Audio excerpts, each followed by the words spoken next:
And here we go. On the dragon ship. This nice guy so long. He's a nice guy. I think he's a nice guy.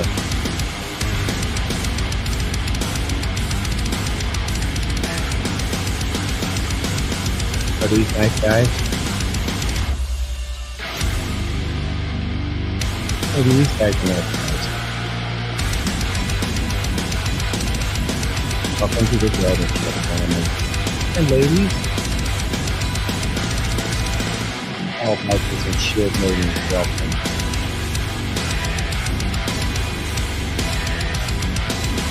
For the right side, football chips. Here on the dragon ship.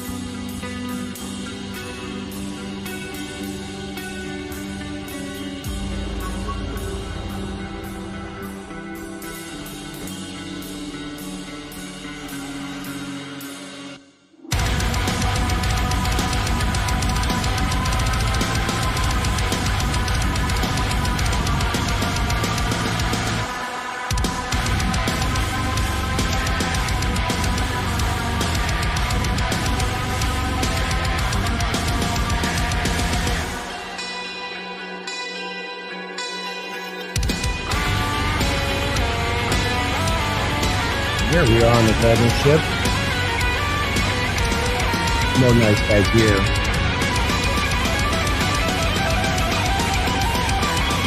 Oh, but yes, dear. Let me plug right in.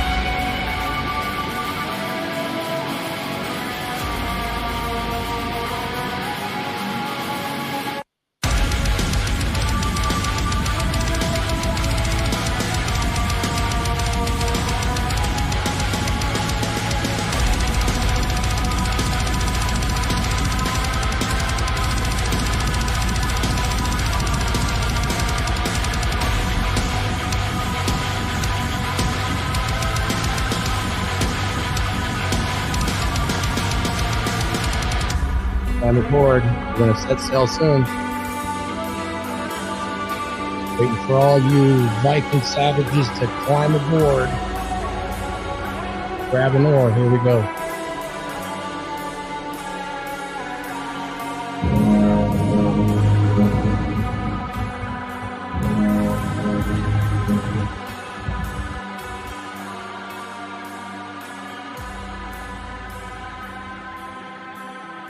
I'm RP Thor, and welcome to the Dragon Ship.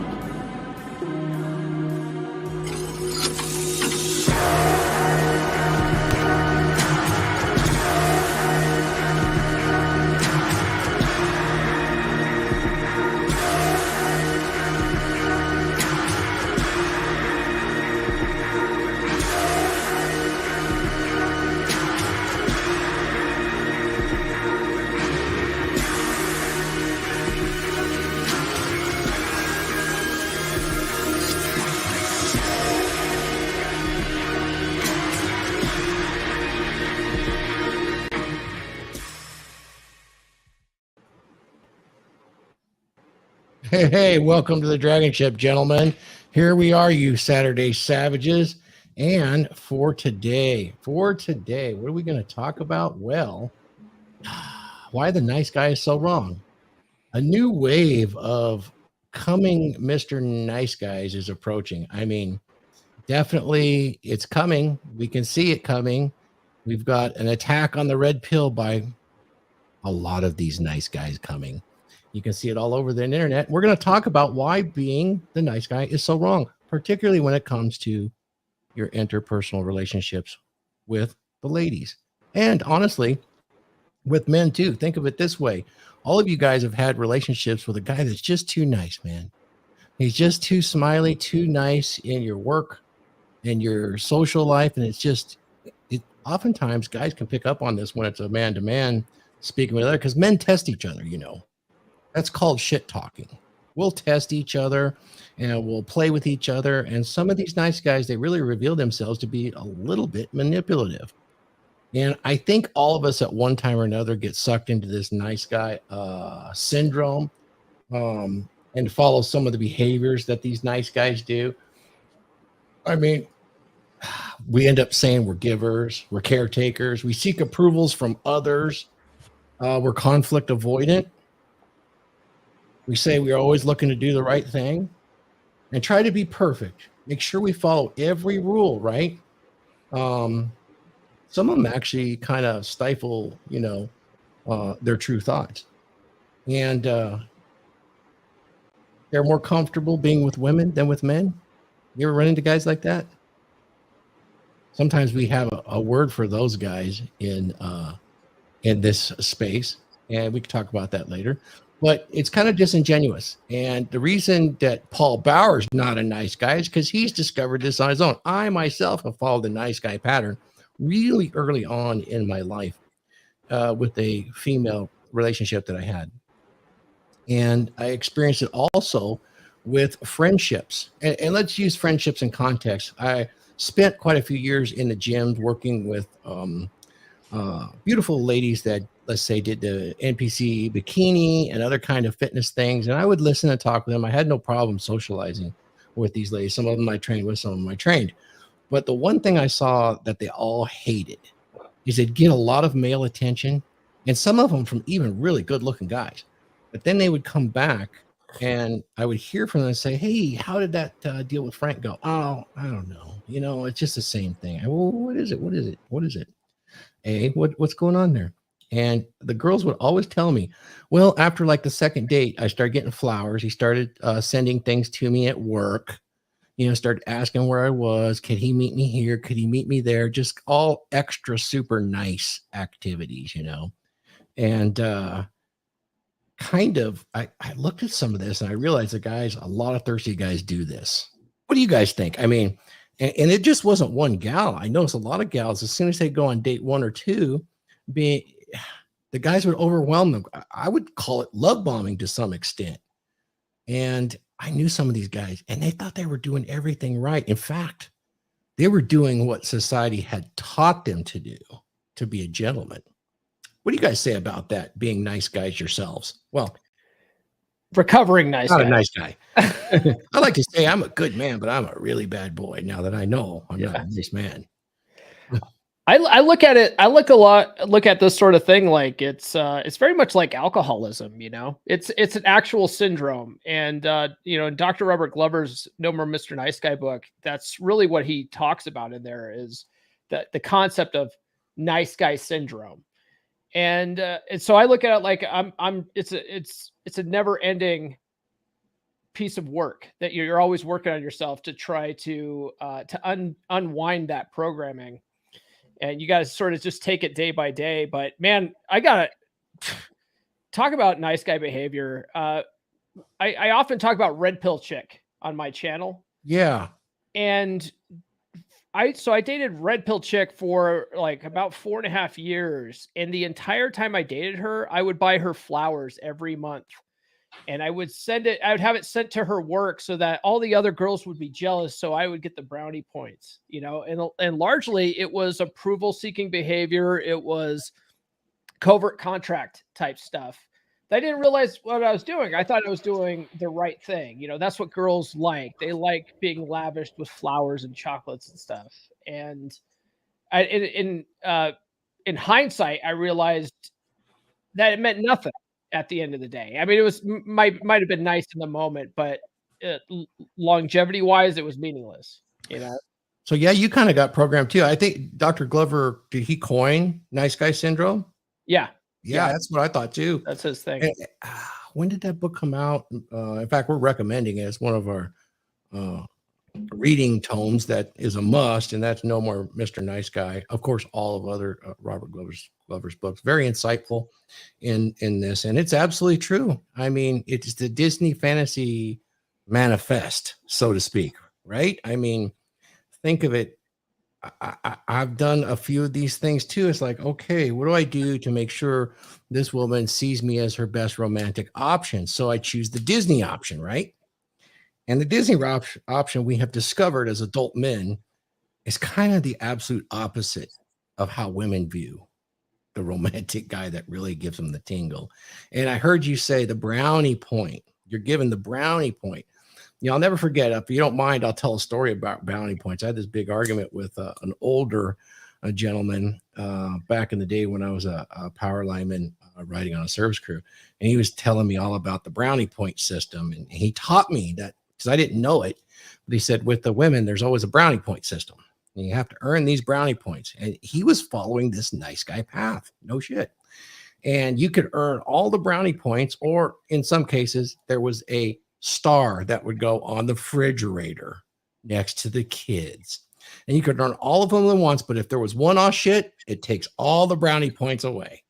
Mm-hmm. That's because the brownie point system and the star system is meant for kids. And when you start doing that, you end up just becoming a child to her that she's mothering. And in many ways, that's just tiring and brutal to be have a relationship like that. Would you agree? 100%. A lot of women even describe it as that. Oh, there's all these man children walking around. They do, like don't they? They're not wrong.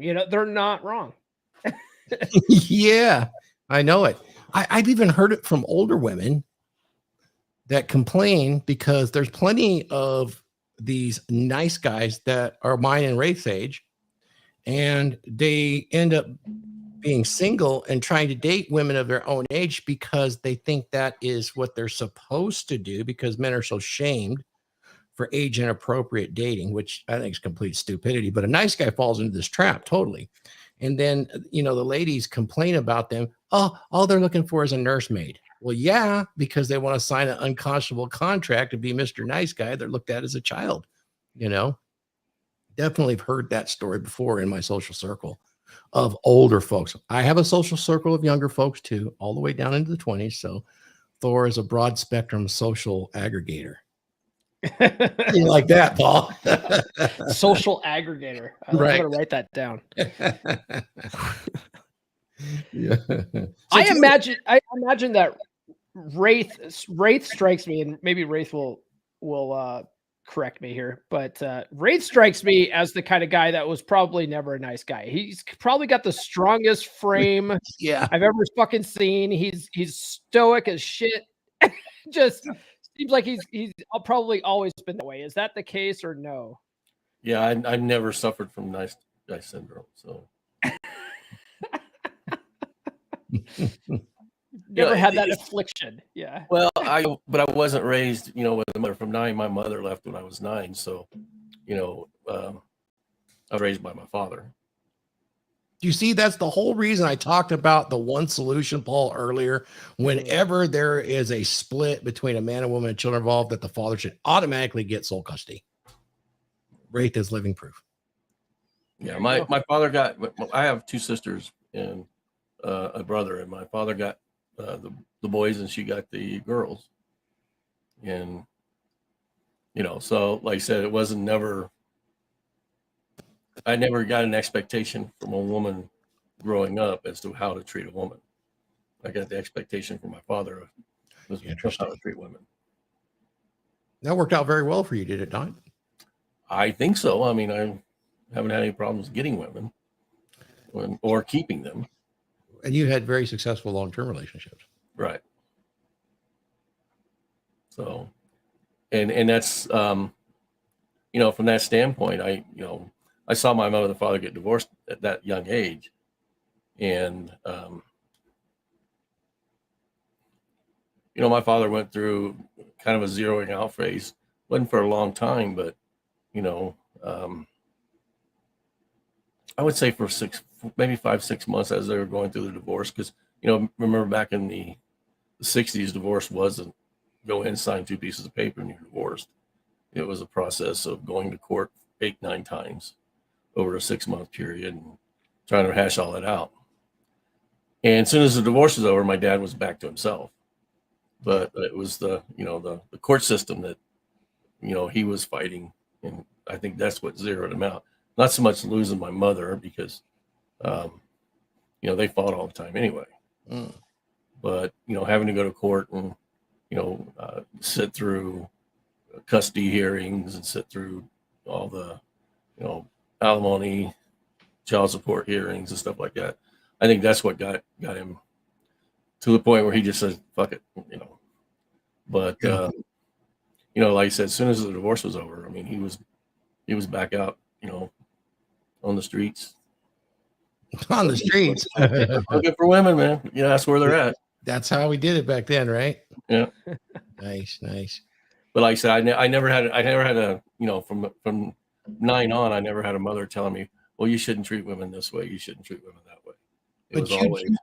But correct me if I'm wrong. You do have, I mean, because we work together in some capacity, you do have experience with nice guy syndrome, because many of the men that you.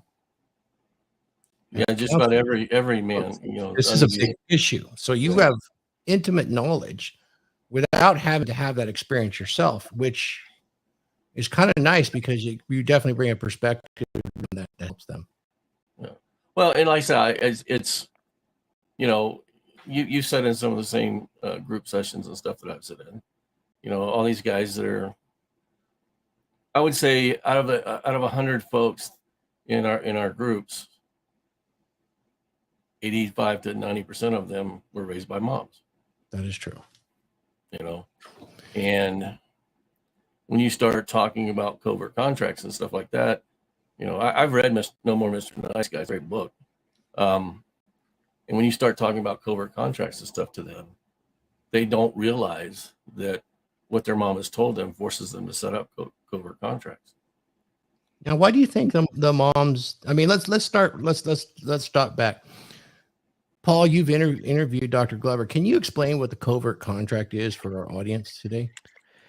Yeah, essentially, you know, nice guys, they make hidden agreements, you know, with other people, not just women, but just other people in general, just expecting something in return for their efforts without openly communicating what it is that they actually want, right? So for instance, you know, you give a girl flowers, or you take them to a fancy dinner, and then you're like, well, I took them to a fancy dinner, they owe me sex, you know.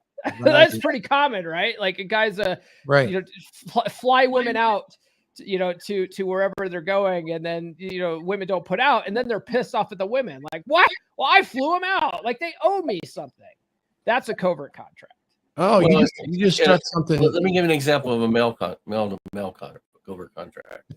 Okay, two men are friends, and one of them, you know, basically helps out without asking, you know, those kind of things, and he thinks that should buy him validation for the friendship, you know, and you know, when that doesn't happen, he feels hurt and wants, you know, pushes other buttons, and men don't operate that way in amongst themselves as a rule. But that's, you know, those covert contracts and stuff. Women develop covert contracts with all the time. Mm-hmm. But it's more of an open covert contract, because theirs comes from a sense of entitlement. Yes, that's good to point out. Okay, and that sense of entitlement is a covert contract, because, you know, they have to find a man that's willing to give that entitlement, or, you know, it doesn't work. And the problem with it is once they get the entitlement, and I know we're going to probably talk about this later, they lose interest in it, because there's no challenge. There's no challenge to them to get the entitlement. Right. No mystery. No, you're right. Absolutely.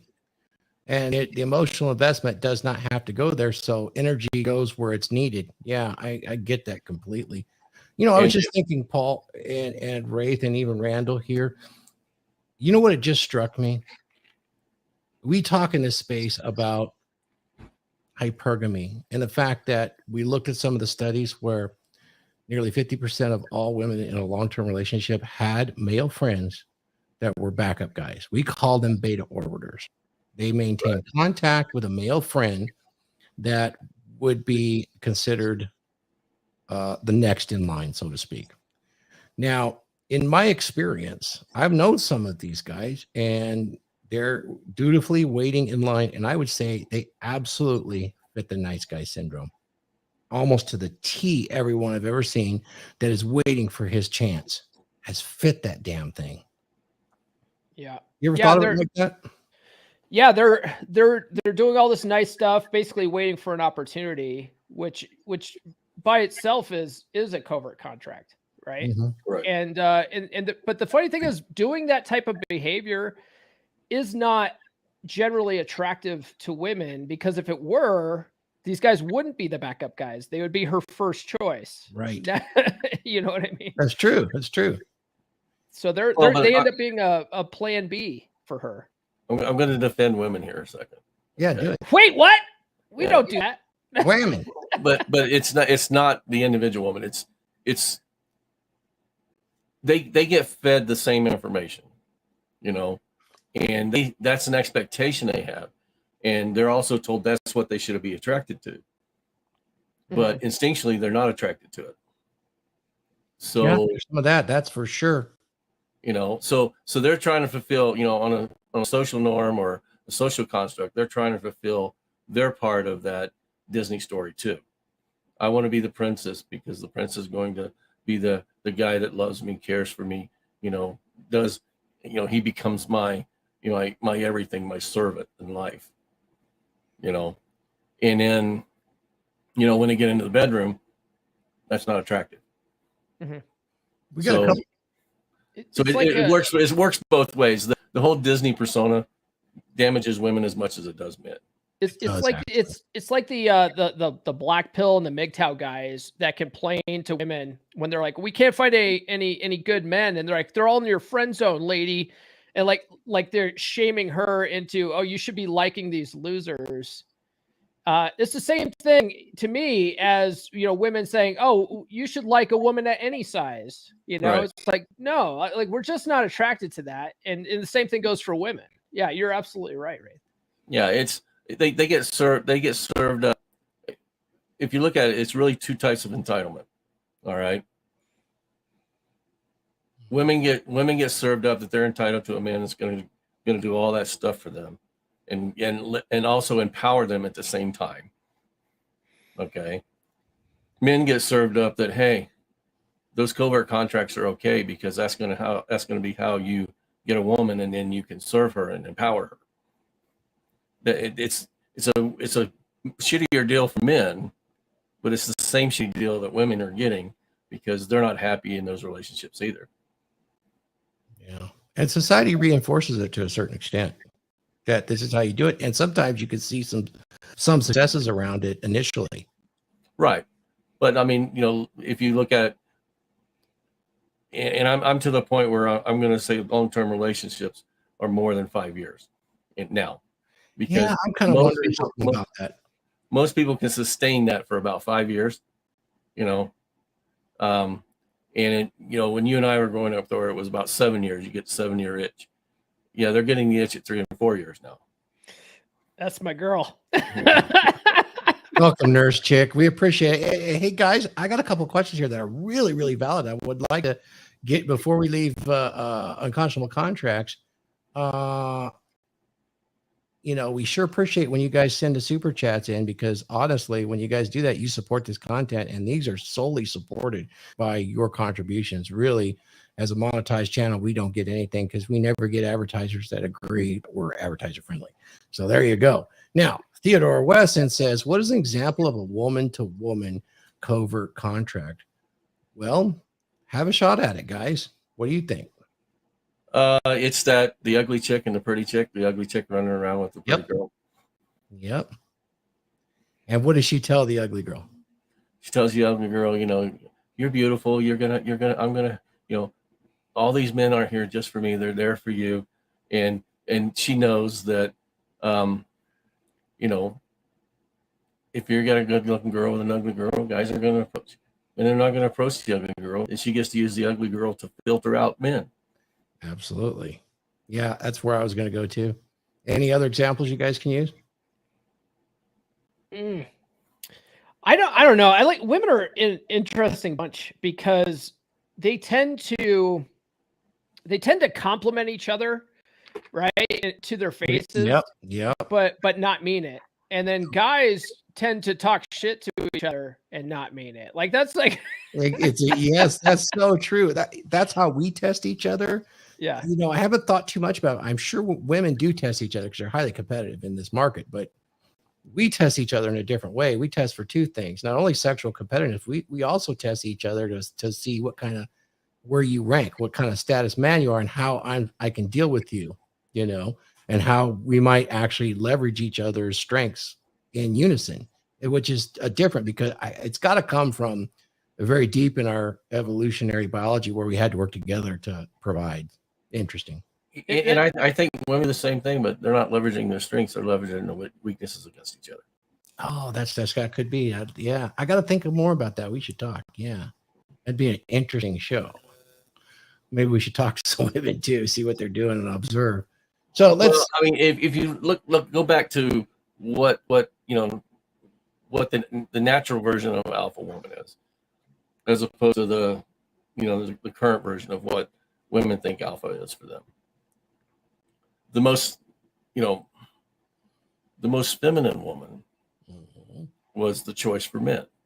The one that was, could be able to reproduce and give healthy babies and stuff like that. Yep. And, those women would leverage their beauty, their ability, and against other women. Yeah. And that's still going on. It's just they don't want each other to know about it. So, you can see if you have two women that are of equal beauty, you can watch them, and it's funny to watch, but you can watch them circle around a man to try to get to be recognized as the most. They do that even when they have a man. Right. In social context. Right. Interesting. I mean, you've been to plenty of couple dinners and everybody's very close friends, but it still exists. Right. It definitely does. You just got to watch for it, for sure. It's an interesting conversation there, Down. Michael, a friend of ours, Michael Morrison. Hey, welcome, brother. Appreciate you watching. Do you guys get jealous of orbiters? Do you see them as no competition? I'll put it this way. There's been no orbiters for me ever in a long-term relationship. So, yeah. So I used to not. I don't worry about it for one, but now I don't worry about it for a different reason, right? So I did have an issue with Red Pill Chick starting to line up her male orbiters at the end of the relationship, near the end of the relationship, and she ended up getting with one of those male orbiters, either right before we broke up or very soon after. Either or, it doesn't matter at this point. But at that time, when I realized that, I was like, oh, I should have been keeping more of an eye on it.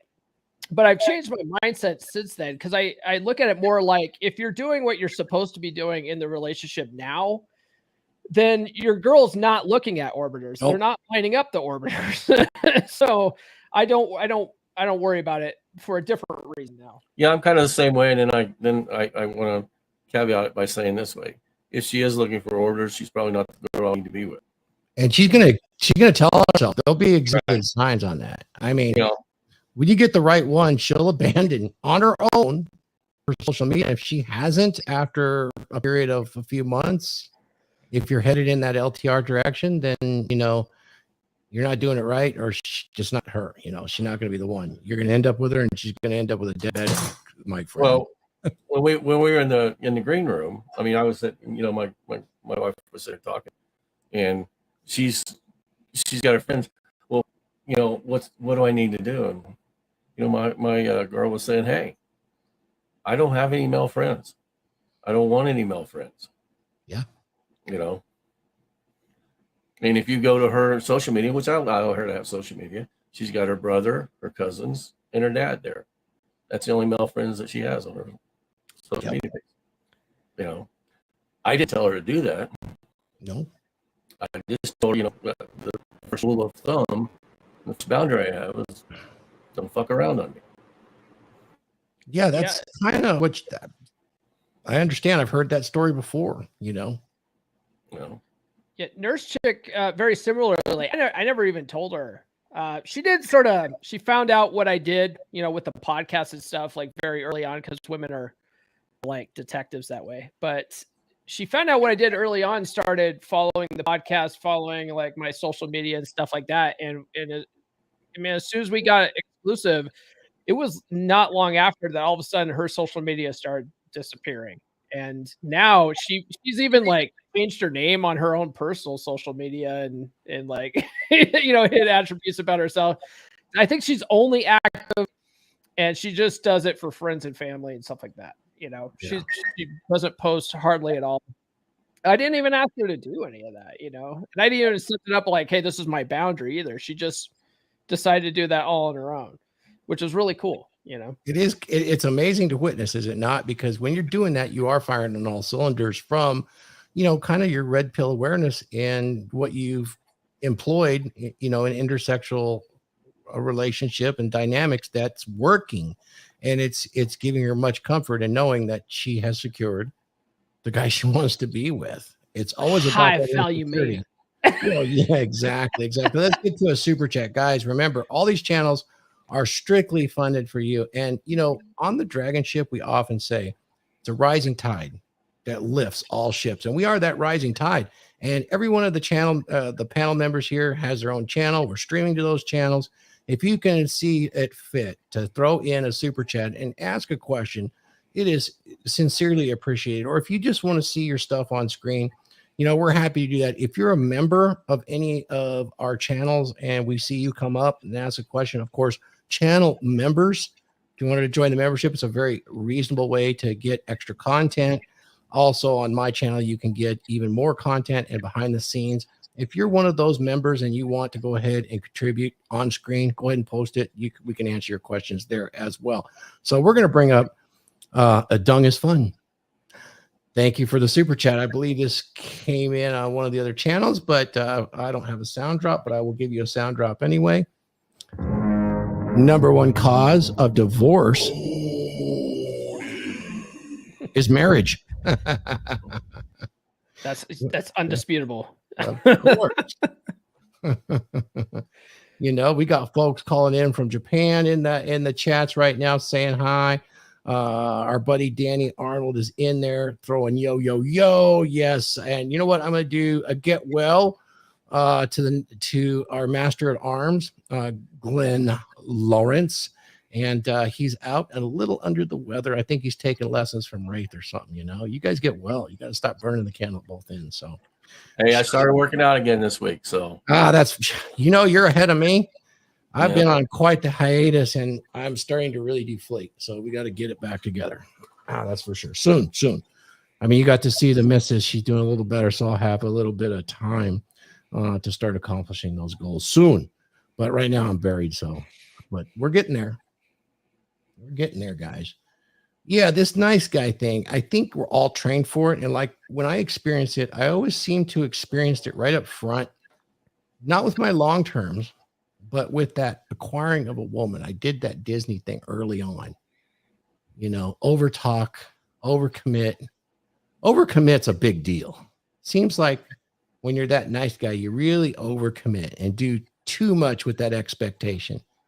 And yeah, you're right. That expectation it's all about the poon, isn't it there? Hey, Paul, it's all about the poon. You don't start out overcommitting. Okay. It's the dynamics of the nice guy relationship. All right. The more that you give, the more she expects. That's true. Okay. So as her expectation rises, you have to overcommit. Mm-hmm. I guess what I meant to say was I tended to do it when I just started that courting process, in that non-exclusive dating situation and wanted to lock something down, I had such a big problem with that.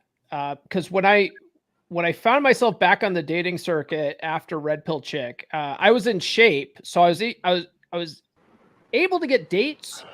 I was able to hook up relatively easily, but I couldn't keep chicks around past the second or third date. And that's really what led me down this path of trying to figure out what the fuck I was doing wrong and led me to No More Mr. Nice Guy, stuff like that. What I found was that I was really trying to push for a relationship, trying to lock a chick down, when I just met her, and then it wasn't until, I finally learned that no, it's actually the woman's natural instinct to want to lock a man down that is more of a successful strategy, because when you try to lock a woman down, she's just like it goes against all of her feminine nature. She's just like, what's going on? Like, why can this guy not get any other chicks? Because women have that whole social proof and competition that they need. And if you're trying to lock her down, it just tells her, hey, you no other chicks are out there, you have no other options, and it's a huge turnoff for them. And it's a lot of it's subconscious too. So I learned that the relationship has to be her idea, and just spin plates until one of your high value plates brings it up. Like that's just a more of an effective strategy. Yeah. No doubt about it. Yeah, I did struggle with that early on, but it kind of seemed to resolve itself when I entered into real long-term relationships. But yeah, definitely see this as a problem. It is not good to be the nice guy. You're really plugging into those contracts that you plug in cause a lot of resentment. And when you have that kind of resentment, you tend to manipulate more and more to try to get them fulfilled. At least that was my takeaway. And I see that, definitely with the guys that are raised by single moms more and more. Why do you suppose that is? What is it about being raised as a young man by a single mom because I see more on that side than when they're raised by two parents family? Why do I see that nice guy? Is it that I'm going to, speculate here? Is it because that the single mom is trying to raise the man that she would idolize and want to have for herself? Is there something subconscious about that? Ray, do you ever ponder that question? Yeah, I think it's natural that single moms or women of men that have left them, they want men with no boundaries. And if they want men with no boundaries, they train their sons not to have boundaries. Mm-hmm. They train their sons to be used. And how does that go? Well, you look through mothers, with young men, and as the young men grow into men, mothers aren't looking for a man of their own. They start developing the need to have that young man take care of them. Mm-hmm. So if you're a single mom and you're teaching your son boundaries, he's going to start developing understanding that it's not his responsibility, and that his life in his 20s, 30s, and early 40s is not to care for her. When he's in his 50s and she's in her 70s and 80s, maybe. But at the time when he should be out, with in the world experiencing women and developing those relationships on his own, he's so tied to the relationship he has because she's made him an enabler to her needs, and that subjugates any needs that he has. I've seen that play out in real life too, with young apprentices that I had were living with mom still. I mean, literally. And it absolutely impaired their ability socially with other females. There was some kind of, at the end of those, the relationships I've had experience with and seeing firsthand, there was some sort of dependency there, and even some guilt on the young man's side. Well, you can see it in a child that's born into a relationship where there is a mother and father, but the father doesn't meet the needs of the mother. She's going to find somebody to meet those needs. That's where the mama boy syndrome comes from. Mama boy syndrome. Okay. And what happens is the father allows that to happen because he doesn't have to worry about her. Yeah. He doesn't have to deal with her craziness or whatever. And I'm not saying all women are crazy, but there's things that happen in a relationship, and fathers, you do no service to your sons if you stay in those relationships, and you subjugate him to having to fulfill your responsibilities and obligations. Mm-hmm. You're better off leaving the relationship, taking the boy with you, and raising the boy. Yeah. Or start holding up inside the relationship and showing him that his responsibilities are first off to himself and then to the family. Because if you don't have any responsibility to yourself, you're never going to be able to develop a character that pushes forward, a character that has the confidence to go out in the world, a character that has the confidence to even think that they have value. One of the biggest problems when you're dealing with young men that were raised by young women, they feel they have no value. And if you talk to a family, if you find one that has a mother and father, and the father's absent in the relationship, even though he's living in the house, those young men lack value because their fathers haven't told them the value they have. Their father hasn't allowed them to exhibit the value they have. Would you think that holds true though with the young men that are nice guys, but not so much with the young ladies? Because society really does pedestalize them, and we got this glut. I mean, you can see it exhibit everywhere of young ladies that really don't understand their social standing, even on the sexual marketplace. They kind of get lied to by society as a whole on what their value is. I'm just trying. Society right now tells them that they have the same value as a man, And it's everything. It is the ultimate 10. You are a 10. right? In reality, we got 49ers going on. And the thing that I find funny is women have a hierarchy of beauty within their own ranks that they recognize. All right. And they have a hierarchy of beauty or attraction for men. But they're told that that's okay. But it's not okay for men to have any hierarchy of, beauty, sexuality, attraction, any of that. That's very common in our society today. We call that femcentricity. Right. And that's been prevalent for a very long time. So, like I said, in society right now, we tell women you are the value, and you ultimately are the judge and jury about what value is. I think intrinsically they know that, and they don't like to say it or admit it because it's unflattering, but their primary agency is their sexuality, and this is just an extension of it. Would you agree?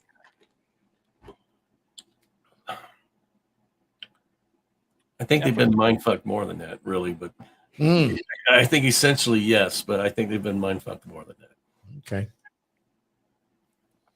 That's too bad. It's one thing to say that that's the baseline. Yeah. It's another thing to say, look at all the shit that's been piled on top of the baseline up to this point. Okay. That's where the unrealistic expectations come. That's where the unrealistic entitlement comes from. Mm-hmm. That's the shit that's been packed on top of the baseline. The baseline just allows them to accept it easier. Yes, I'll agree with that. So let's get back to the main point, guys. It's not good to be the nice guy. Let's look at why. Why is it not good to be the nice guy in a relationship with a woman? And then there's two questions here. Why is it not good to be the nice guy? And then the second part of that question is, if you're a nice guy, do you even know that you're a nice guy? I think a lot of them don't even realize it. A lot of nice guys are self-proclaimed nice guys too. They think they're being nice. They think that they're being genuine, and it's not at all. They're usually anything but nice. I think the guys that claim they're nice guys, they lack the competency to be anything else. Mm-hmm. Okay, they lack the competency or the confidence to be anything else. So it's easier to say I'm a nice guy than it is to have standards, have boundaries. It's just easier. I'm going to go out on a limb after doing lots of consultations and even say that they haven't done the identity work that Wraith and I talked about. Is that not true? That is true. And like I said, I can almost guarantee you, if you talk to a nice guy and you get into the reasons of why they're a nice guy, is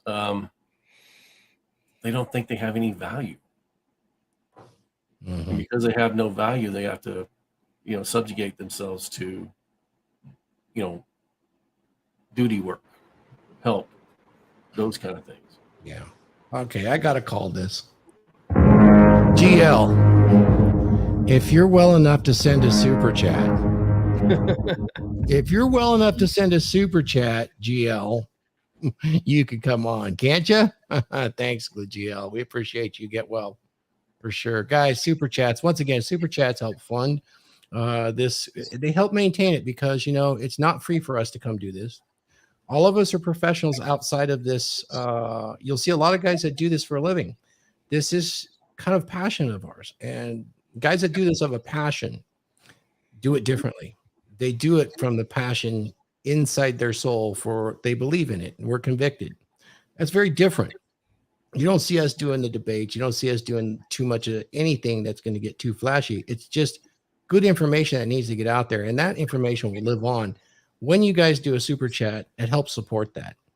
And of course, we could get much more if we wanted to do some real controversial stuff. But I think we've lived a long time and most of us are very fulfilled in our lives. And it's more about the information than the sensationalism here. We do appreciate the super chats. It helps us pay the expenses so that we can take the time out and do this kind of content and engage in a conversation with those of you that are watching our channels. And there's probably close to 100 of you when you spread across all the channels. Each one of us has one of those oars in the dragon ship, and we're going to pull it forward. So thank you for the super chats. Glenn, thank you. Get well. Back to this whole issue. I do think it's a much larger identity crisis because young men are not being fed what it is to have an identity and become authentic in your masculinity. I think that's a huge issue. And Wraith, you and I have definitely written on this and spoken on this quite a bit in the Men's Empowerment Network and beyond. And we see it with our clients. Huge need for this. And you could see it across the YouTubosphere. I mean, there's guys from Tim Pool down to Valuetainment. They're talking about it because it is at a crisis level, actually. And it'd be interesting to see it play out beyond this new election year. It's sensational right now, but what are you guys' thoughts?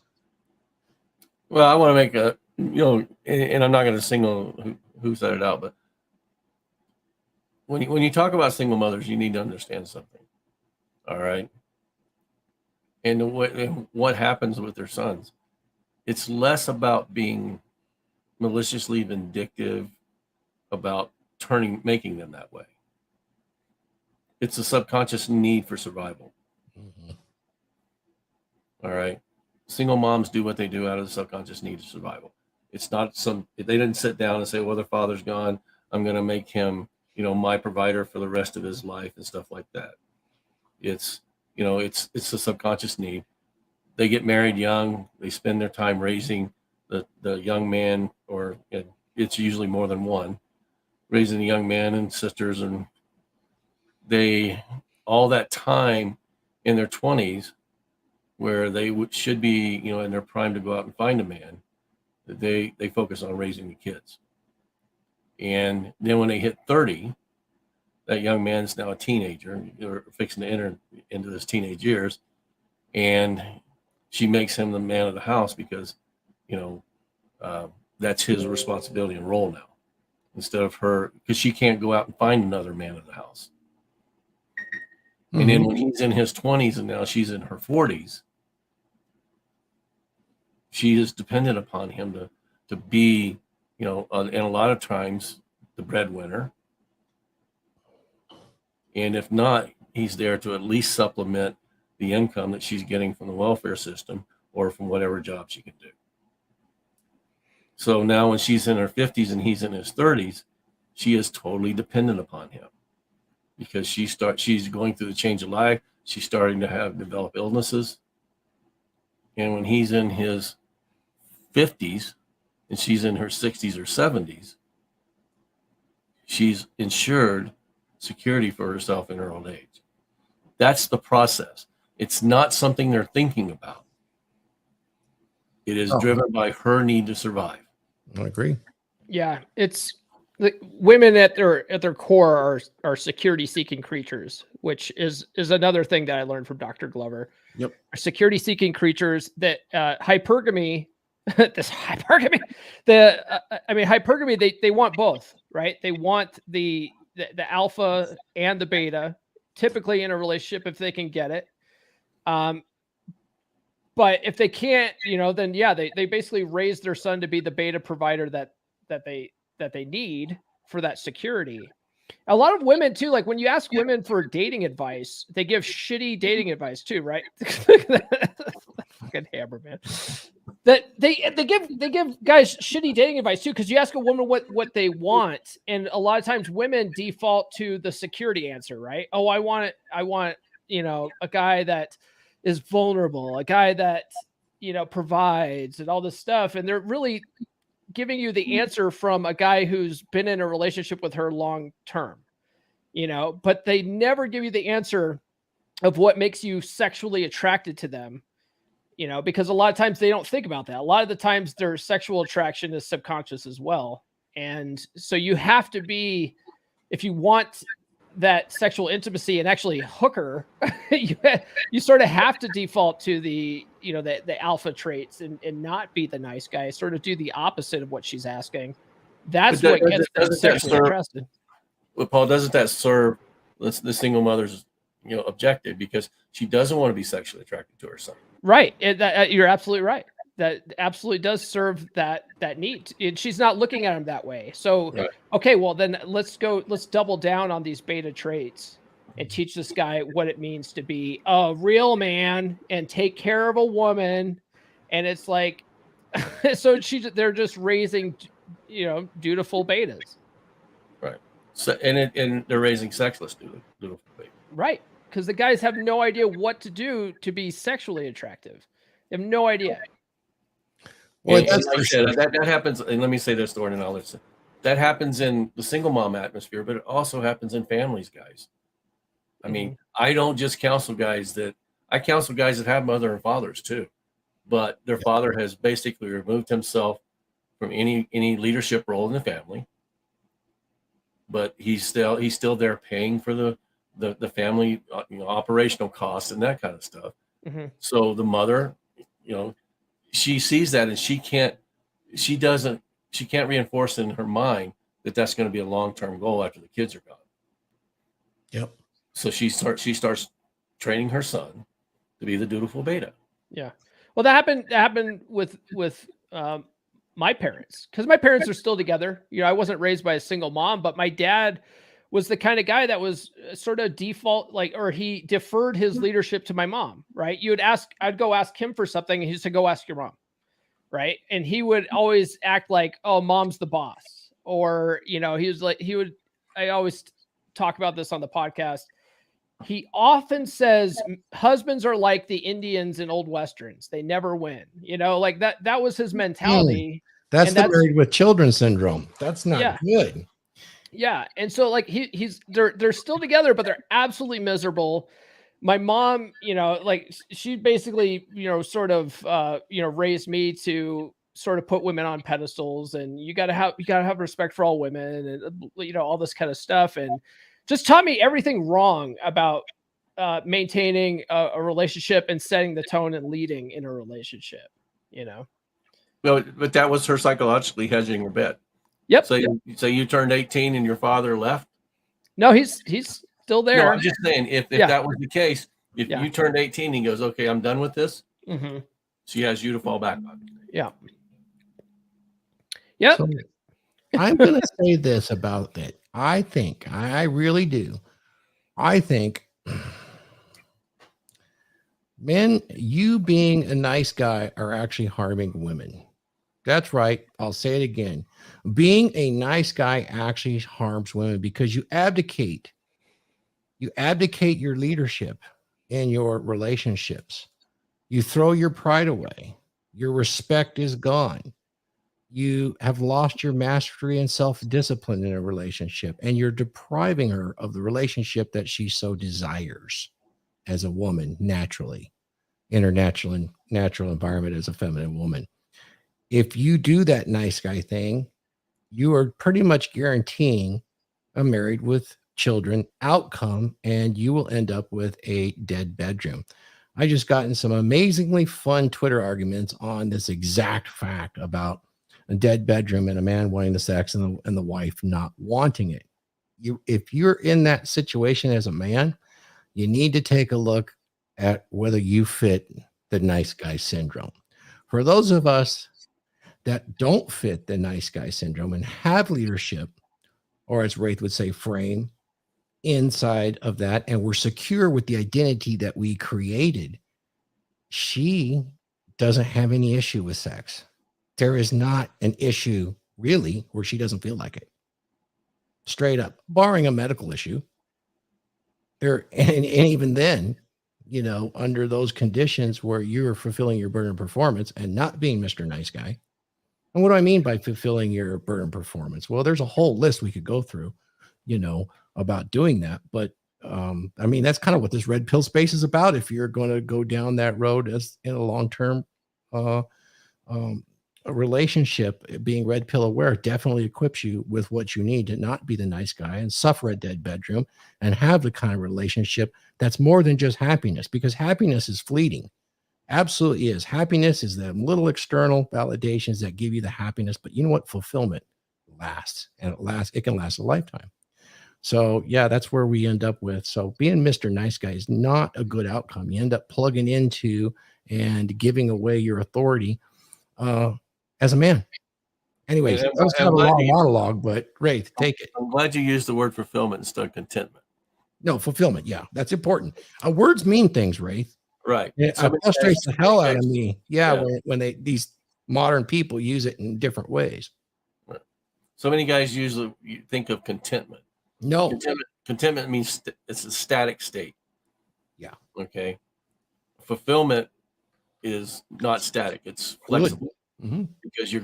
Because sometimes you're going to be fulfilled, and fulfillment means that it can be lost, and that you're going to have to seek fulfillment again. Mm-hmm. Just like happiness. Yep. Happiness is not a constant state. Nope. Happiness is the ability to have a rest from struggle and sorrow. Nice guys make happiness a goal. Right. It's like the difference between discipline and motivation. Right. No. And like so our viewers can know. That's the biggest problem we have in society right now. We're trying to make words fit how we want them to fit and feel, as opposed to what they really mean. Oh yes, let's define high value men. Jesus.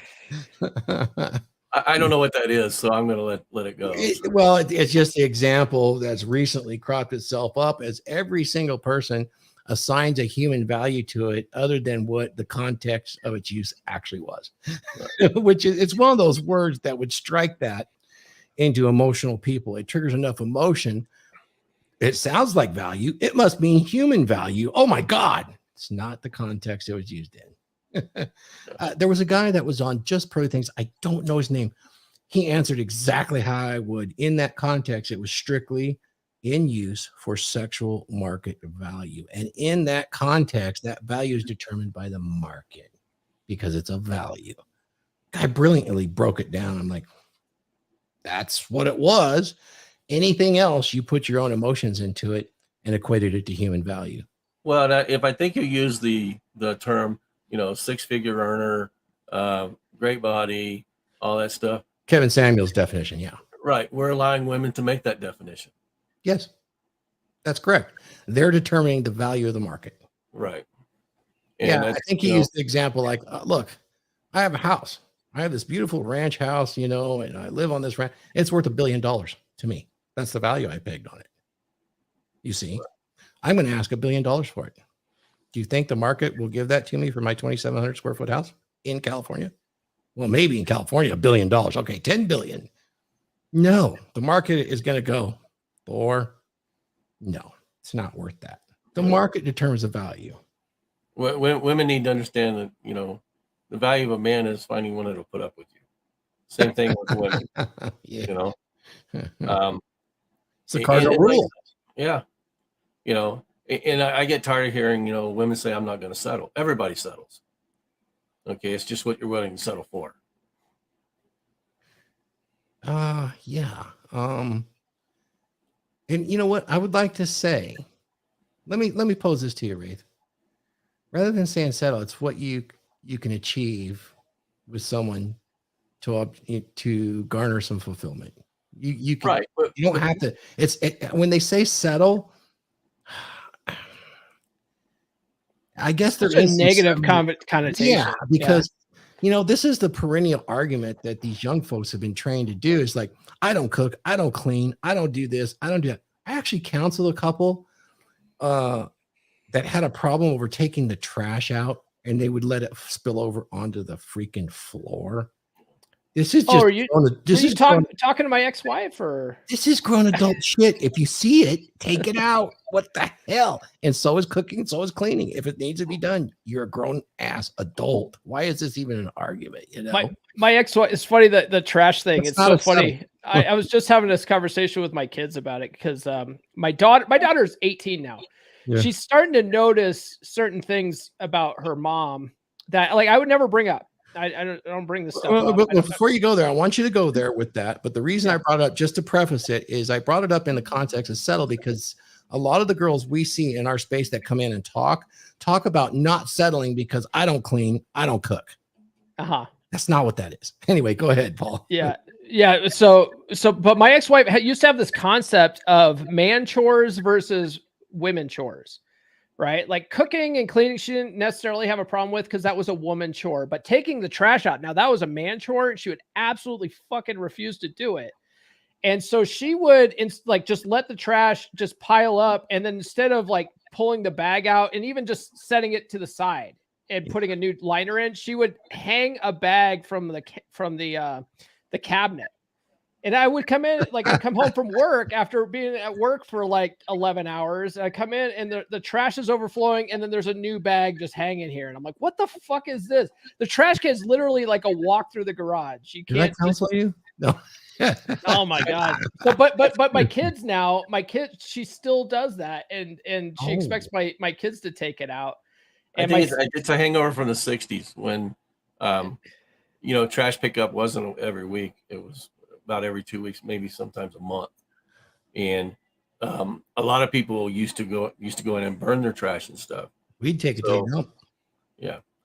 But to go out and burn the trash, you had to, fight off the maggots and stuff that had developed in the trash can for a month. It's nasty. So I could see where women didn't want to do that. And that became a man's job. But I mean, let's face it. You've got a trash can that gets emptied twice a week to every week now. And all you gotta do is carry the shit to to your front door, basically. Correct. It's like normal household stuff is grown adult territory. Right. And I, Wraith, you and I have witnessed this where some of the younger gals, you look at their cars and you look at who's teaching them this. This is normal adult stuff. This is looking at someone that is a preteen in their maturity of just taking care of normal duties when trash is piled to here in the car and clothes are, it's just one of those things where you got to consider you might be entering into a potential dating and relationship with someone that's probably actually in their daily routine acting like a preteen adolescent. Right. Do you think that might crop up somewhere else? And yet she's not going to settle because she doesn't clean and she doesn't cook. Yeah. That is bad stuff because somebody taught her that was slavery, so to speak, in the patriarchy. And I got to say, all of those things throughout my life, I could do them all blindfolded. It's like, when I'm dirty, I wipe down there. I mean, I'm not asking you to do it. I just do it. It's something that you just do. I will say there is things that men do and excel at so well that women do take a sidestep. There's no way that she's going to go out there and climb a 40-foot pine tree and do the yearly annual trimming with a chainsaw in her hand. Right. That's not going to happen, but I do that. And she would never think that that's the case. There are things that are definitely more tailored. Guess what? She's very good at mending the clothes. I mean, we don't do that so much anymore, but when kids were little, they run through those knees all the time. We got to repair the clothes. It's a much better thing than just buying new all the time. I don't know if you guys went through that at your age, but I know Wraith would. You make do with the best you have, and it's not really a big deal. You just do it because it makes sense to do so. It's being frugal and being smart about your survival. Yeah, and I think a lot of that has to do with the modern day materialism. I mean, it's easier to throw a pair of pants away, or and go buy another one than it is to sit and spend 10 minutes mending a seam. Yes, and if you have those resources, I would agree with that. I was just using it as a colloquial. No, but I'm just saying, I think it's even those people that don't have resources are doing that. Yeah, because they see that as borrow the money. Yep, yeah. Credit card it. Sure. Right. So, but like I said, it's just way too many people have this understanding that the supply, and I agree with with what a lot of people say. The ability to wealth is unlimited. That doesn't mean we should strive for unlimited wealth and then try to spend it all at the same time too. Right. Because wealth offers you advantages, and some of those advantages, may feed the philanthropic side of you, and you could use the wealth to help there. Or it could go into fuel a passion that you have that to make, and that passion may make the world a better place. But we don't think, the majority of people these days don't think about those things. They're not trying to be contributing to society. They're only trying to take from society. All right. We've developed and it shows in every part of their personalities. All right. Young people today, that's why the entitlement for women is so high. And if you look at men feel entitled now too. And you do. Well, that brings up a good point. When you and I were growing up, your dad didn't say, "Hey, you're entitled to a job. You go out and earn a job. Earn it." Your dad didn't say, "Hey, you're entitled to a wife. Go out and make something of yourself and earn a wife." And we did do that. We earned the wife.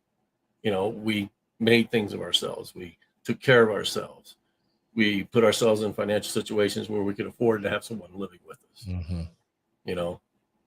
Now we didn't go to her and say, "I earned you," because we wanted to have selection. But we did something with our lives to make us valuable so that we could have the choices. These people don't have to worry about choices. The choices are there. We've created a society of nothing but choices. And we'd say, you're entitled to those choices. We have done that to ourselves for sure. No, we have, and I think when you see, one of the things that drives nice guy syndrome is, with your mom telling you this is the woman you should be going for, you also start developing an entitlement for that. Yeah. How many, you guys your age and my age, we had uncles that never married. We did. And there was a reason they never married, because they never rose to the challenge. Some, yeah. And you would hear everybody talking about, well, that's just John. John's never going to make anything of himself. I will say this, our mentality was a little different. I don't know about you, but it was to get out there as fast as possible and earn that status so you could get married and get kids as quickly as possible. I left my house when I was 17. I don't know what age you were. I started working at 16. I didn't leave my house because I was working with my father. So yeah. I left high school early to do that. But hey, can I do this? Can I do an experiment? Sure. Paul, if I was going to be a white knight dick, like some of the manosphere has become recently, and I was to say, Paul, you sell this law of attraction course where you teach the law of attraction. How can you sit there and tell me with any honesty that I can't be the nice guy and have that returned back to me? Isn't that hypocritical, Paul? It's not human nature. Right? Can I just be myself? Can I just be myself and attract? Right? Yeah. I mean, you could hear it, right? You could hear somebody doing a reaction video here and say, look at this guy, Paul. He's selling the law of attraction. He's telling you not to be a nice guy. Wouldn't being a nice guy actually attract a nice woman? Paul, have you read the Bible lately? But that's all things aside, that's not what the law of attraction is about, really. It's all about mindset, you know. I'm messing with you a little bit, but I Yeah. can see them taking it out of context and saying something like that, because we're not advocating for nice guy in the way that we would advocate for you being a respectful, good man. That's a little bit different. You know, a good man's respectful to himself in the knowledge that if he has fulfilled his burden of performance, he is attractive woman is actually serving her interests by fulfilling his burden of performance. That's very different than I was kind of teasing you there, because you've seen what's gone on the interwebs right now, and it's real popular to do shit like that. Well, I want to say something about the Bible statement you made, because we don't have the prophet Glenn on today. Yeah. Oh, please do. His holiness. Yeah. I'm not the expert here on that particular one. I've heard God's word, and he told me his name was Odin. So there you go. No, but even if you take the Bible, it doesn't tell you to go out and be a nice guy. It tells you to go out and be an honest, honorable, a man with integrity. You know, the Bible lays down the type of man you have to be. Yep. You know, in order to deserve not only, you know, being with God, but also being with women. Now, Wraith, it tells you those things, and I'm glad you brought it up, because I am very aware of that. I did spend 2 years in seminary, so I do know that they said that. And how do you know who qualifies you that you have those things? I didn't get you. I mean, if you want honor, strength, self-discipline, all those qualities that you talk about, you know, ownership, leadership, respect, godly, so to speak, those things that you earned as a man, how do you know you've achieved them? You know, I think from a standpoint, it's, you know, you associate with others that have those same traits. Other men basically qualify you. So some of this nice guy stuff, you're not being qualified as that. You're being qualified by who? Society, the state, Disney, and women. If you have other men that have honor, strength, self-discipline, mastery, ownership, foresight, leadership, godliness, whatever it is on that list, we have those lists, and they qualify you as doing those things, you definitely are on the right track to have a fantastic relationship. I think that some of these nice guys get that qualification early on as this is what you're supposed to do. And we talked about it earlier with the single mom situation, and even those guys that have checked out of their marriage and are just along for the ride as the fifth wheel, essentially. Well, but let's look at religion as a whole. Okay. It doesn't matter what religion, and, you know, let's take Satanism out of that, but even the old religion, which you say you practice, it requires honor, integrity, all those things. Okay. Buddhist, same thing. Yes. Okay. It's any religion is basically a set down text of, you know, how to be a good person. Mm-hmm. Okay. The problem is a good person doesn't allow people to walk on them either. Yeah, that's a really good point too, Wraith, because a lot of people hear this when you say, what, like I have a shirt, you know, it says not a nice guy. People, like, they think in like a black and white extremes, right? They're like, oh, well, you're telling me to be an absolute dick? No, you can be a good person and set boundaries and not be a doormat, and still, you know, and still not be a nice guy, you know?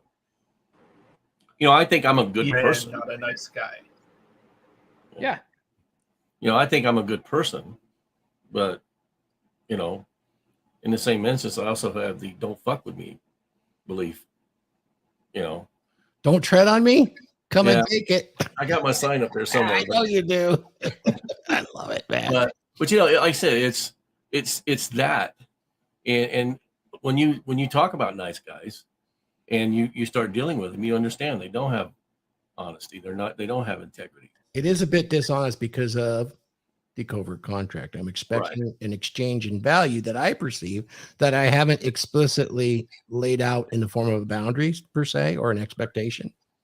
I think that's why women get really frustrated too. And they come, you know, because guys come up with this unexpected, and I'll say it. I actually have a different view on it, but, you know, guys in a dating environment have the 3-date rule.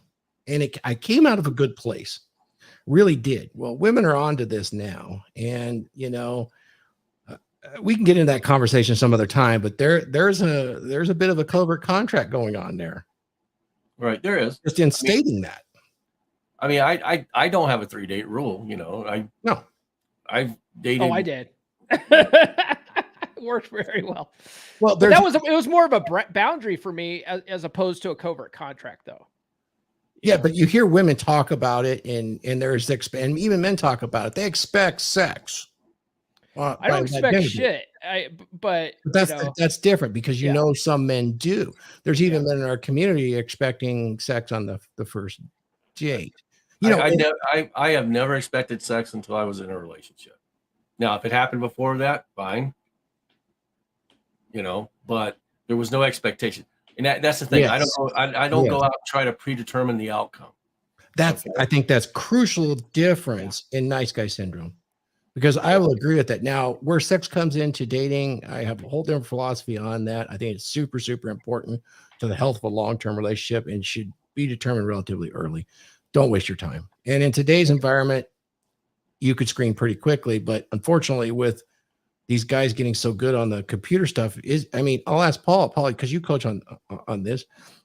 Is it really possible to screen properly using these devices, or you have to go beyond that, right? It's going to take a little longer for something other than just sex. You only really truly get to know someone in person. Yeah. That's really what it comes down to. And you don't really know someone's true nature. At least for the first 6 months to a year of dating someone too, because most people are on their best behavior for the first 6 months to a year. So, there's a lot of these guys that go rushing into moving in with chicks after 6 months of dating. It's like, dude, you don't even know who she is at this point. Yeah. And like I said, I think, if you're going to have a long distance relationship, or you're going to start that way, you better be doing some heavy duty FaceTiming until you get the first meeting. All right. Heavy duty face sitting. Oh, you said FaceTime. FaceTiming. My mind. Yeah. There's a lot of people that highly recommend, like, I recommend getting to a date quickly, especially if you're using dating apps, right? Don't waste a lot of time on the dating apps. Set the date quickly and then meet in person as quick as possible. There's a lot of guys there that like to separate that first in-person meeting with like a FaceTime just to filter out the pigs that are out there. Right. But I didn't like doing that. I like to get them in person, and then, I would get the occasional catfish or whatever, but I just looked at the catfish like they were just a good opportunity for practicing body language and banter. It's over after one drink. So I didn't really care so much about the FaceTime thing, but there's a lot of guys that do it and they have a lot of success with it. So, I'm usually my first date interviews are usually pretty brutal. So I don't usually, if a girl agrees to a second date, I say, okay, there might be potential here. Let me imitate Wraith. Okay, miss, we're going to get started here. Here's my frame statement. I want you to tell me what your frame statement is. Here we go. You want to hear about one of my first dates? Yeah. So I went out with this gal, and I don't do a lot of talking because I'm fairly stoic, but I do ask the questions to urge them to talk. So this gal went through her last 5 relationships, and most guys won't sit through that, but I sat through it. And she goes, after she got through her 5th one, she goes, well, what do you think? I said, have you ever thought there's only one common denominator in those last 5 relationships? I know what you're going to say. How did that date work out? She called me an asshole and said I'd never find anyone to marry again, and she got up and walked out. What a wonderful compliment. I highly recommend guys do at least the 80-20 rule on a date. Let her do 80% of the talking and just ask compelling questions and make assumptions and take a genuine interest in what she's saying, because chicks love to talk. So just let them. Just 100%. Let them. Oh, I'm so behind that. Well, and what guys don't do is they don't use the date as an interview. I mean, there's a way to do it so it doesn't feel like an interview, but you're actually interviewing them. Oh yeah, You know? they are applying for the job, Right? Yeah, And you know, and not you the know, other way around, guys. Not the Right. other way. So, Right. so would you guys say in general that you can signify the nice guy syndrome in one word, which is neediness? Do you see that the nice guy, to me, the nice guys that I've worked with, Can there's we a, use there's two a words? component of neediness. Yeah. Can we use two words? Yeah, of course. Yeah. Conditioned neediness. Yeah. Okay. That's even better. Sure. But I do see the neediness, and we all know how women instinctually respond to neediness because, you know, their needs kind of outweigh the needs of everyone around them because they're built that way. Right. Yeah, and society conditions that in all of us. Mhm. You know, You know who I wish we could have got Benny on here, because Benny's a good coach about this nice guy thing, and maybe we can get him eventually. Benny, we don't hate the women. Come on here and say hi one of these days. yeah. Well, he does jujitsu on Saturdays. That because he was going to come on, but he's like, "Oh, I'm doing jujitsu at that time." I was like, "Dude, forget jujitsu, do the dragon ship, and then go get in a bar fight after work. Like, just best of both worlds." Well, Has what he, a lot has of, he made purple belt yet? He's close, right? I think he made purple belt. Maybe. Man, I thought he was more than that. I thought he was a blue belt at this point. Well, Is- purple would is- be more than blue. Is purple more than blue? I don't know what the scale is there. Anyway, I have that in common with him. So I Yeah. don't practice anymore, but anyway, we're off sidetrack, but yeah, what a lot of get people Benny don't on. understand, Thor, Yeah. is most of the guys that are in the dragon ship, that as far as the broadcasters go, Yeah. we're in relationships. Yeah, we're all in relation. I think Randall is single at this point. Randall, you're in a relationship right now. We haven't heard from you, man. You want to speak up? No? You want to just sit there and look pretty with your new beard and your straight teeth? Well, no, Yeah, I'm gonna give you some shit. I don't know net action. So Okay. But Well, like I said, it's not that we hate women; we're just realistic about it. yeah, we've had good, And- solid relationships. Yeah, we absolutely. And the other thing is I'm not preaching to women. I'm preaching to men. Yes. You need to change if you want to be successful. You need to change your behavior. Yeah. We run into the same problem though, Wraith, Paul, and myself, is we run into this problem. And I posed this question on Twitter and I got some interesting answers because one of the things I noticed with the young modern crowd and some of the newer faces coming up in our space is they really go after each other and they kind of feed on each other like crabs in a bucket, in the sense that if you don't have the experience of living the jet set life, or as the super player, or as the this or the that, and you're not showing it and living it with your receipts, then you're not qualified to actually answer on these topics. Notice I didn't say give advice or be objective about it. And so I posed the question, does one have to have real life experience in order to teach thoroughly on a subject? Interesting questions from the different age ranges. Okay, well, first off, the jet set lifestyle is roughly only about 5% of the population. I understand where it comes from. Okay. But I use that as the example in that you and I will take the criticisms. Well, you're not single. You don't understand. How could you possibly give advice when beginning or entering a relationship? Well, what I would say to those guys is we've been there, we've done that. And in fact, we were successful at it over decades. Right. And you can give very thorough advice, you certainly, even though you're not currently doing it. If I give one piece of advice to people, especially young men, is become the person you want to be, and you'll attract the people that you want to attract. Okay. If you want to live a jet set lifestyle and you want a woman to love you for your money, go be that. All right. If you want to find that fulfillment, then decide what fulfills you. Project that in your beliefs and in the values and stuff that you have, and you'll attract women that want to be with you for that. Yeah, and those criticisms that people are going to bring up in the outside of the space wanting to get in, they probably won't aim at you, but they'll aim it at Paul. They'll aim it at me. They'll aim it at the Rule Zero guys in the fact that we talk about intersexual dynamics, and on nearly all of us are in very successful long-term relationships. And then we have our close friends that are single that talk about relationships. And for them to talk about it and bring conditioned women on and talk to them in order to illustrate these concepts, I think it's an absolutely brilliant and genius idea. Guys like us get our belly full of it because we've lived it. And so we're kind of over it. But new guys coming in, they learn something from it. But there is a group of people that will criticize. I've seen it in my comments. So if you, Paul, oh, you're not living that life, you can't possibly. That's one of the reasons I was teasing you earlier about the law of attraction. You know, that's the kind that come in there.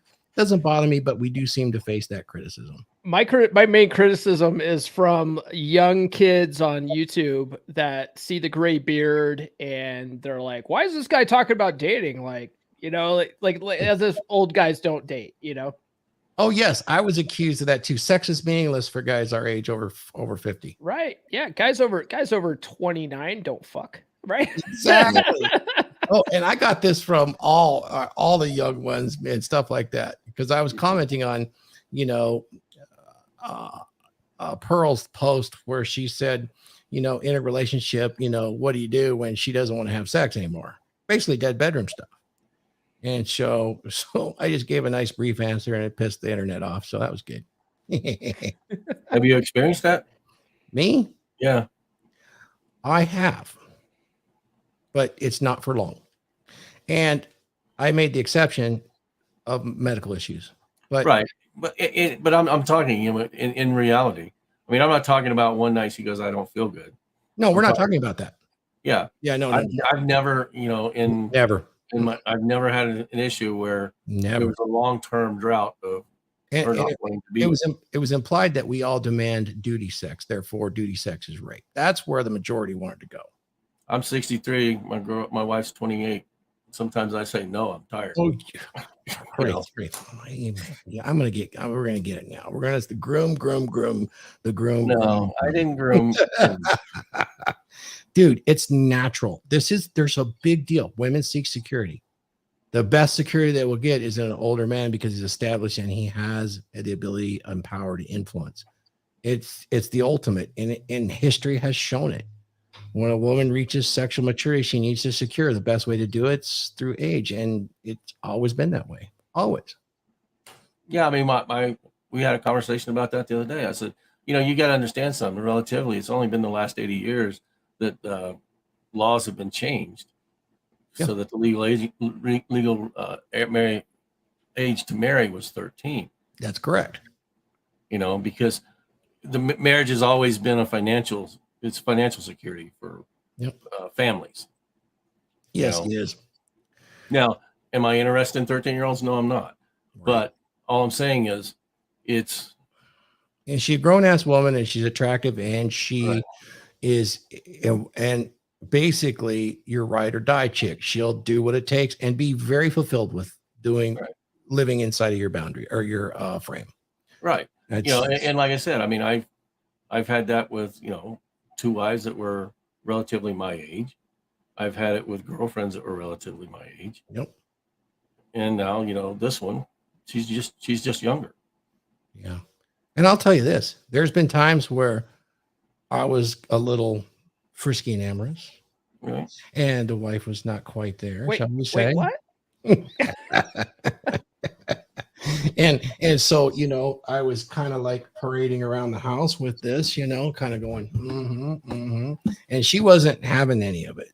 But as my wife, she did, and we had some of the best possible sex ever. And she would admit to you that in some cases, when she didn't quite feel like it, and we were caring of each other and took the time and the interest, and these are rare circumstances, it was some of the most amazing bonding experiences of our lives.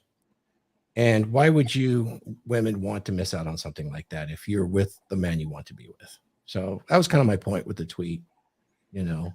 Well, and like I say, you know, with this girl now, she chased me. I didn't chase her. You know, she's like, I really want to get to know you. I said, yeah, okay, whatever. That's masculine, all right. Chasing you. No. Well, it's just, you know, she saw something in me that she wanted to. And they will. They'll definitely they'll crawl over broken glass to get to you. It's an amazing thing. And it's beautiful. It's a beautiful thing. Right. And it is for her too. Is she not fulfilled? This people that criticize those, it drives me, it does kind of irritate me because they don't know. But they're so convicted and they think, you know, they know better for your circumstance, which they never will, you know. You know, Do you not know what you went through as a man in your life? I mean, your dedication and loyalty, you know, you didn't divorce. Right. You stuck through the thick and the thin and the hell. And you had 2 wives leave you and pass. Right. And here we are. And, you know, God bless you. I mean, that's an amazing thing that you can do. And that's one of the things I tried to say in the tweet, you know, why, if you're having a dead bedroom, why would you deprive that woman of the sheer fulfillment of being with the man that gets her in a spot where she is so excited to be with him that there is no refusal, there is no dead bedroom. She cannot wait for the next intimate moment. Why would you deprive that woman of that beauty and that intimacy? Let her go if you have a dead bedroom. You know, and you know, to be honest with you, I mean, I'm going to talk about my relationship a little bit, but you know, there is a large age gap, and I've told her, I says, at any point where this isn't appealing to you, tell me. Mm-hmm. That's very fair. You know, you don't have to be here as I get old. That's not, you know, it is what it is right now. Oh, I love that. And I bet it hasn't been a single issue between the two of you at all. No, not at all. Just her jealousy of other women. Of course, because she knows what she has. And that's what I meant with that tweet when I said, you know what, you should give that woman the opportunity to find that man that she can do that and not have to withhold sex as a tool. Right. Because that the beauty of that kind of relationship misses most women. They don't get that because they've essentially stuck with a nice guy. And here you go. But yeah, like I've worked with her, I said, you know, there's a reason for jealousy, and you know, reserve it for when you need it. You know. And hey, Jay, what are you implying? Are you implying something about age and fucking?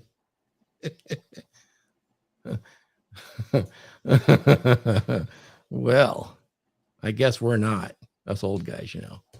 Well, I'm just teasing AJ. He's a good guy. He's one of our dragons. So yeah, guys, well, it's just that there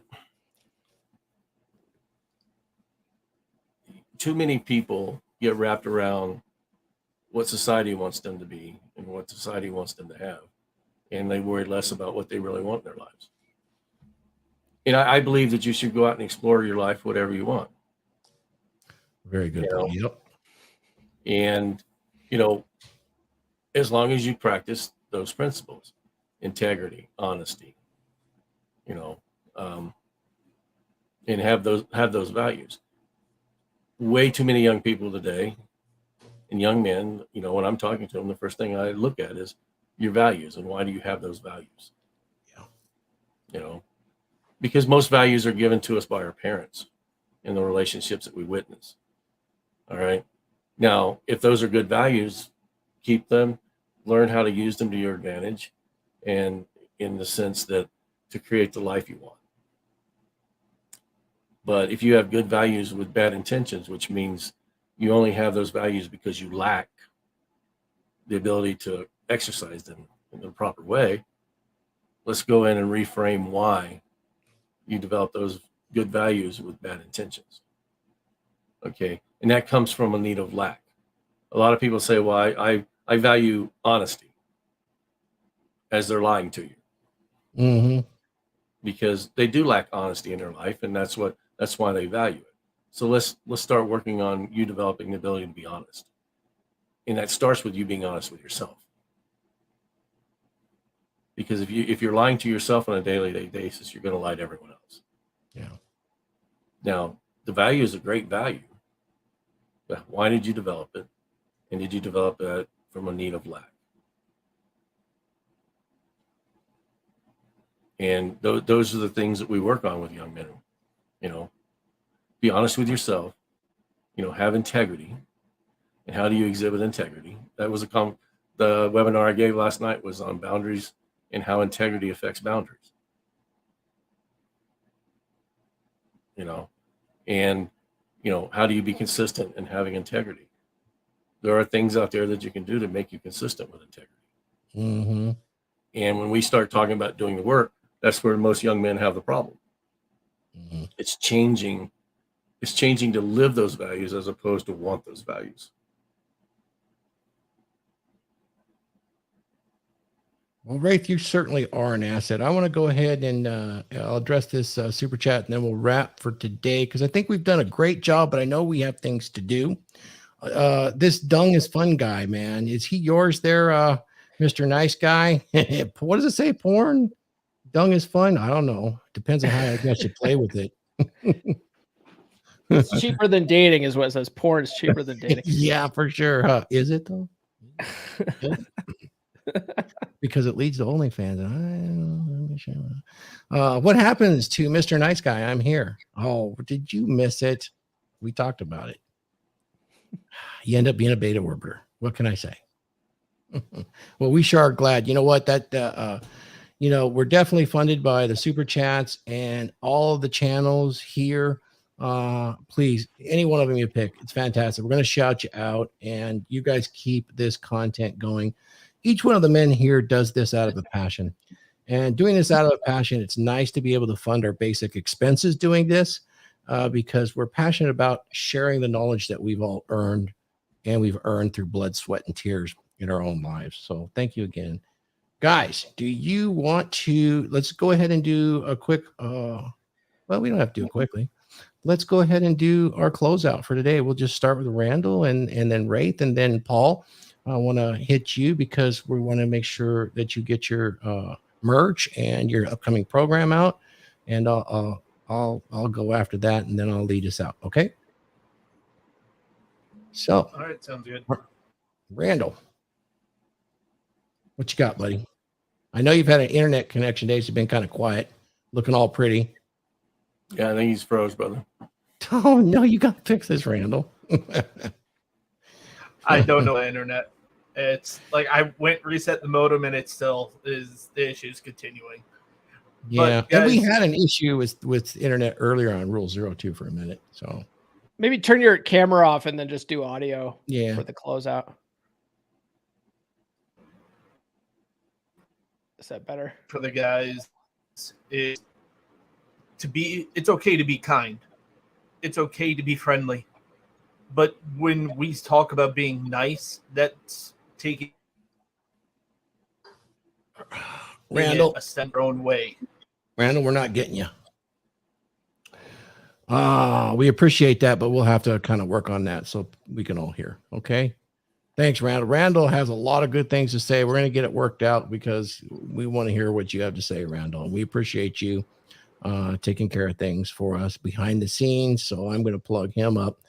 You can find him at Talon the Titan on IG. And I recommend everybody go over there and follow our good friend Talon the Titan over there. Skull, my brother. And Wraith, man, tell us what you're working on. You got the work out this week, and you're finally getting that health back in order, man. We were really worried about you, and we were glad to have you back aboard the Dragon ship, the anchor that you are.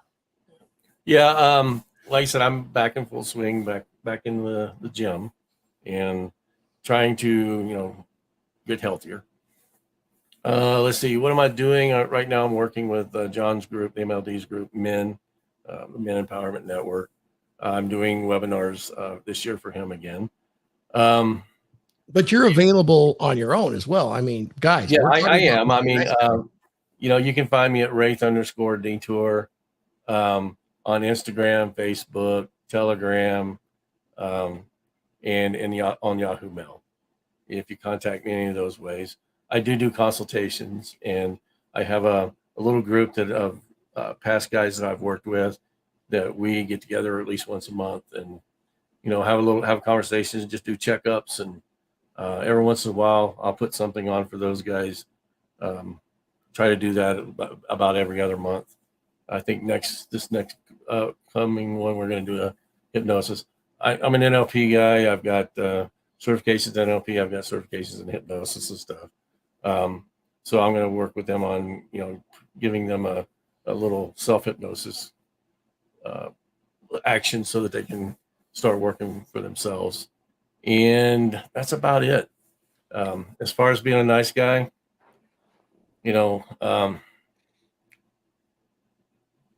I think you're a nice guy. I like to hope I'm a good man. Exactly. Okay. Wraith, you undersell yourself. I mean, I understand. An unrated, untapped resource. Wraithing Tor is a fabulous coach, guys. If you're a nice guy and you need to set frame and boundary pretty much in your own life before you can even step foot forward, we used to have rites of passage that would help a man set that frame and boundary and then be accepted by the group. Wraith's an expert in this. He does career counseling as well, and leadership counseling, which is his career. And he's very good at this, very experienced. He is still actively working today. So I would express everybody to reach out there. And if it's something you need, it's money well spent. You're not going to get a coach like this everywhere. Everybody else has an interest in this. He has a passion for this. And I'll say that about you, Wraith. And yes, you're probably a good man, but a really bad boy. Paul Bauer, my good friend, and Dragon Ship co-host. I want to hear about your course. Tell me about what you're doing, and you've had the biggest experience with this nice guy thing. I mean, you lived it. You talked to the man who wrote the syndrome, and take it away, my friend. Yeah. So, well, let's see here. Let's take a step back. I am a recovering nice guy. It took me a long time to get to that. I think reading Dr. Glover's book, No More Mr. Nice Guy, was probably the first book I read in this space. And it's a life-changing book. So you guys out there that think that you're the way to get women is to be the nice guy, you're actually not setting yourself apart at all. That's not how you get women at all. And you need to learn how to not be nice but still be good.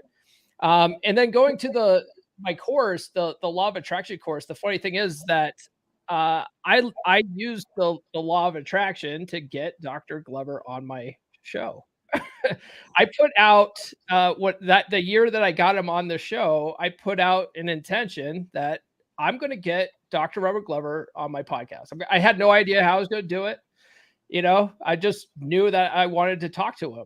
And so, the Law of Attraction works. If you work it, a lot of people think of it as kind of woo-woo magic, but really it's more, if you break it down into the psychological explanation, which I do in my course, it's really about just focusing your mind on a goal so much that your subconsciously just start coming up with ideas on how to make that a reality, because that's what your subconscious will do for you. So if you want to learn how to do that, definitely check out my course. I think Thor's going to play a commercial for that.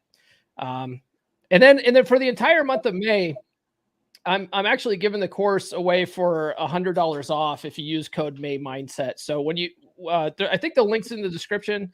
Thor's probably going to drop his link in the chat too. But it's in the description. Yeah. Tell me how we can get your course again. Well, that'll be embedded in the video. We can get that. It's also in the description down below. Mm-hmm. Also where we can get merch that says not a nice guy. Oh yeah. You can get killed. And then, look at this. You get the hats. I got all the Where can we get this? You can get all that stuff at merch.comeonmanpod.com.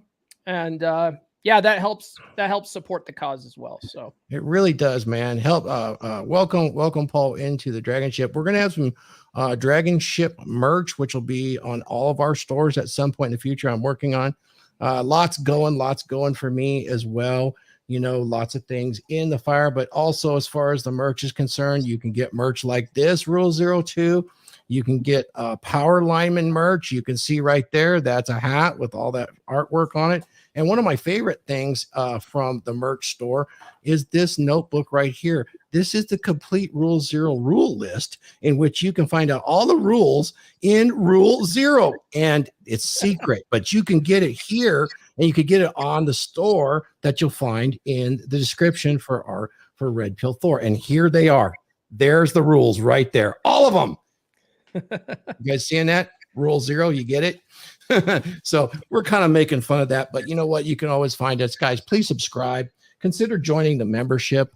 It's really important that you guys can come in and actually be very interactive with us. Let me check the chat one more time and see what's going on. I saw a super chat come in, and I want to acknowledge that, guys. Oh, good Lord. One of our good friends here. I have to play both. So before we get out of here today, we're going to warhorn Danny Arnold.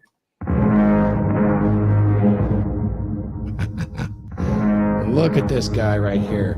We love it. Danny Arnold with the 1999. That was a damn good show. Hodge Twins. This episode had me fired up. Damn fine episode, fellas. Damn fine. Indeed. I love this place, and the brothers of mine love it in here. Skull, my Viking brother. We really appreciate you and everybody that's in here. One more time, we're going to hear from. And yes, that is my voice.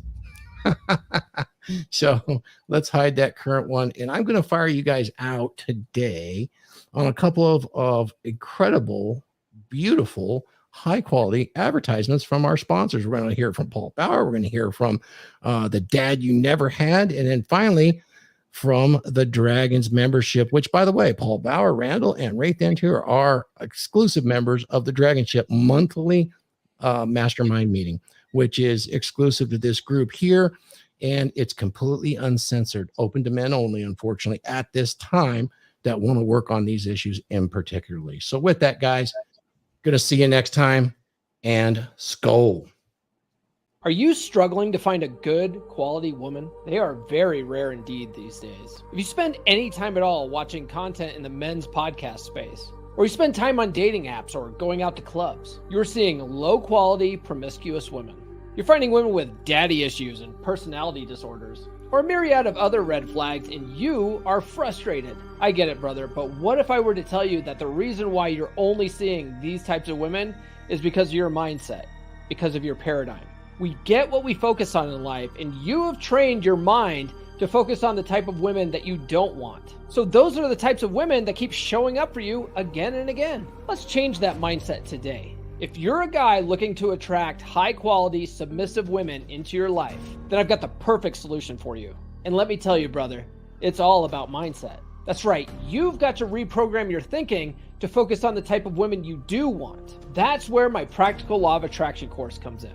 It's packed with proven psychology-based techniques that will help you manifest your dream woman. Trust me, you won't find this stuff anywhere else. Explained in such a simple, easy-to-use way. And let me tell you, when you start using these methods, you'll be amazed at how quickly things start changing for you. Picture this. You're out on the town, feeling confident and magnetic. All the women are drawn to you like moths to a flame. And best of all, you're attracting the type of women that are submissive and high quality. It's not that they weren't there before, it's that you weren't aware of them before. My course will teach you how to be more hyper aware of the kind of women that you actually want. It will teach you to believe that you're the most attractive man around. And when you believe it, you'll carry yourself that way.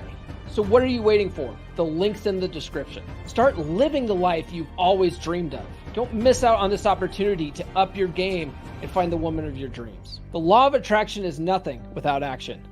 So what are you waiting for? Act now.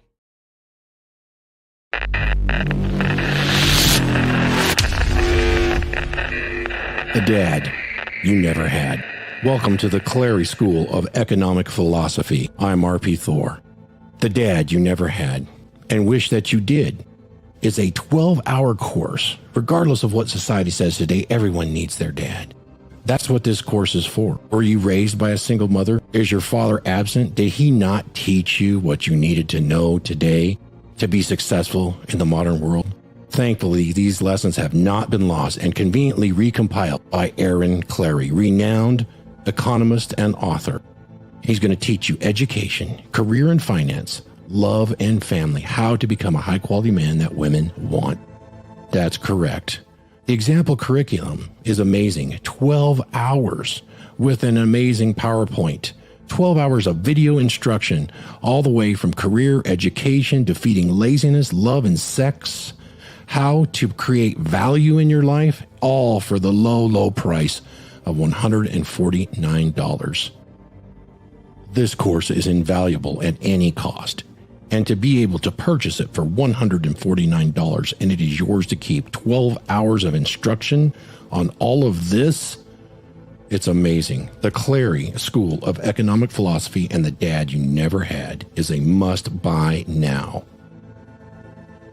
I'm RP Thor. Use the link above and purchase The Dad You Never Had and start learning today.